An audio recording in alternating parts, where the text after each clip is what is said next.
The final in Qatar, the viewership of that final equals the viewership of the last 13 Super Bowls combined. So if that doesn't put things into perspective about this massive, biggest event, I don't know what does. Our next guest is responsible for shaping the overarching brand strategy of the world's biggest sporting event. As Chief Marketing and Communications Officer of the FIFA 2026 World Cup New York, New Jersey host committee, she is a creative leader shaping how the world will experience this global moment. Her name is Bettina Garibaldi, and she's one of the many women behind football.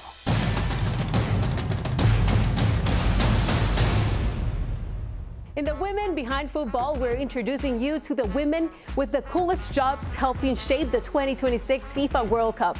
But we don't want to do just a simple and standard interview here. We want to treat it like a soccer game. So welcome to the kickoff, where we start with rapid fire questions to get things going.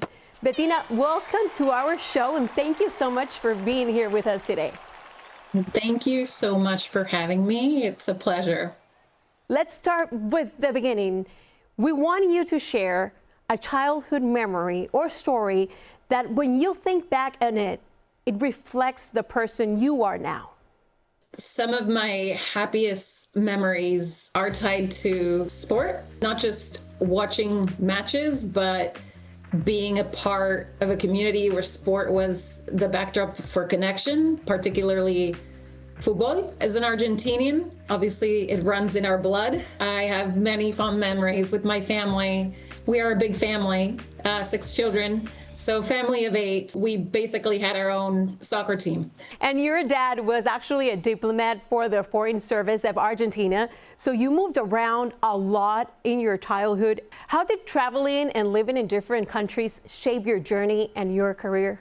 It taught me early on how to adapt and find that common ground with people quickly. Okay, Bettina, so now it's time to get to know you a little bit better. When exactly did you know you wanted to end up in this industry professionally? Early on, I mean, sport for me, it's universal, right? And not for me, for everyone. It's universal. It truly is a topic of cultural relevance that unites people across languages, cultures, backgrounds. So that really drew me and still drives me. What was your first internship and what exactly did it teach you? My first internship was at Disney in New York City. It was a summer internship in their production department. The job was to help with the promotion of these movies throughout campuses and schools in the region. It was great. It did teach me that this is what, working entails, having responsibilities, waking up every morning. It was a great experience, which opened up also the door to the broader kind of marketing world that I've since been in. And for sure, it shaped your future. So tell us a little bit about your family. How do you juggle between motherhood and your career?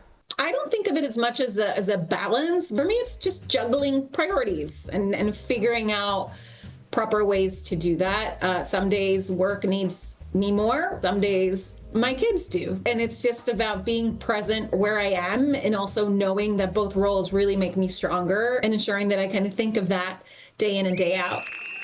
Okay, now it's time for halftime, where we take a little break and tell you about the World Cup by numbers. World Cup by the numbers. The 2026 FIFA World Cup will be played across 16 stadiums in the US, Mexico, and Canada. But which ones will host the biggest crowds? In 5th place, Atlanta's Mercedes-Benz Stadium, home to around 75,000 fans at full capacity. At number 4, Kansas City's Arrowhead Stadium, home to Patrick Mahomes, Travis Kelce, and the Chiefs, and occasionally Taylor Swift, can pack in about 76,416 spectators. Taking the 3rd spot, MetLife Stadium in East Rutherford, New Jersey. This massive venue and the stage for the World Cup final can welcome about 82,500 fans. Coming in at 2nd place, the legendary Estadio Azteca in Mexico City, a historic venue filled with the memories of Pelé, Maradona, and beyond. It seats around 87,523 people. And at number 1, everything is bigger in Texas. including the stadiums. AT&T Stadium in Arlington, Texas, will be jam-packed with about 94,000 soccer fans. So in this second half, I want to drill down on what exactly it is your job entails. You work for the New York, New Jersey Host Committee. What does your role entail? Yeah, being part of the New York, New Jersey Host Committee, honestly, is a true honor. We get to work alongside FIFA, government partners, community leaders, and our job is to deliver an unforgettable tournament in the region. The committee as a whole, we're responsible for planning across stadium operations, fan experiences, safety, transportation, community engagement, thinking also beyond the logistics, right? Our mission is to ensure that the World Cup isn't just hosted here, but it's felt here. And in many aspects, whether, that's creating economic opportunities for local communities, it's celebrating local culture, it's leaving a lasting legacy for businesses and communities. I'm responsible for all the marketing and the communications around everything that we're doing. So you have 20 years of experience on the agency side. Why did you decide to take on this new role in-house? I will say I've spent my entire career on the agency side, but going in-house means I get to shape the story from the inside. As someone with roots in Argentina, where the World Cup obviously is sacred, the sport is sacred, this is truly full circle for me. The agency side was fantastic because I did work on World Cups in the past, but through client work and now to come to the other side from within, it's been such a blessing and it was the perfect opportunity for me. What are your top priorities leading into such a massive global event? For me, it's making sure that this isn't just a global event happening here, but it's one, again, that's truly felt. So every neighborhood, every business, every community across New York and New Jersey really feel this and what's going to happen in our backyard. To put things into perspective, the data that we've been sharing with the U.S. market is the final in Qatar, the viewership of that final equals the viewership of the last 13 Super Bowls combined. So if that doesn't put things into perspective about this massive biggest event, I don't know what does. So it truly is ensuring that everyone is benefiting from it, celebrating around it. Well, at Ketchum, you had experience working in both the 2018 and 2022 FIFA World Cups. What knowledge have you carried over with you as you prepare for 2026? This is a first for the World Cup next year, as far as it's the first time that it'll be across 3 countries. It's the first time that they're expanding the number of countries that can qualify to 48, which that means more games. Everything is a learning moment. This truly is going to be a different World Cup than we've ever seen. How are you thinking about fan engagement in the lead up to 2026, especially with younger or more casual fans? Earlier this year, at the 1 year out countdown mark, we announced where our signature FIFA Fan Festival will be in the region, and it'll be taking place at Liberty State Park, which is a perfect venue for it. One, because of the square footage that it allows us, because we really are going to throw the best block party ever for the entire duration of the tournament. The venue itself in New Jersey soil, but the backdrop of Manhattan, the Statue of Liberty, Ellis Island, it couldn't be more perfect. In addition to the fact that the U.S. will be celebrating its 250th birthday. So everything is going to be happening next summer, which is going to be incredibly amazing. There has been a mobile tour that has been traveling the region, our Skyline to Shoreline Road Tour, and it's made stops in great events and community events throughout the region. It's going to be coming back next year as well. So we are finding those opportunities for communities to feel that energy in the hype leading up to it. And we're also leaning on communities themselves to do things that we can help put on our platforms to help drive people to their events that they might be doing as well. Quite a historic event and special moment for our country as well. So how has motherhood influenced your approach to leadership and management in high pressure situations or events?